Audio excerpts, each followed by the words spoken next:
Number 2. Tan Yu. Namayapa si Tan Yu noong 2002 sa edad na 74. 7.2 billion US dollars ang pinakamataas na inabot ng kanyang net worth at ito ay taong 1998. Naging number 16 siya sa pinakamayayamang tao sa buong mundo at dating number 1 na pinakamayamang tao sa Pilipinas. Bata pa siya noong nag-migrate siya kasama ng kanyang magulang sa Camarines Norte mula sa Fujian Province, China. Mahirap lang sila at maagang namayapa ang kanyang ama kaya tumigil siya sa pag-aaral upang tulungan ng kanyang ina na magtinda ng tinapay at naging mangingisda rin siya.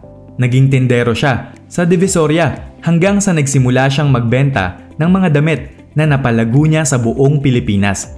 Noong 1970s ay lumipat siya sa Taiwan upang bumili ng mga lupain doon at magsimula ng real estate business. Umabot sa 100 companies ang kanyang pagmamay-ari sa Taiwan at Amerika. Pagkatapos ng EDSA People Power Revolution ay bumalik siya sa Pilipinas at bumili ng lupa at naging biggest landowner sa bansa na mayroong 20,000 hectares.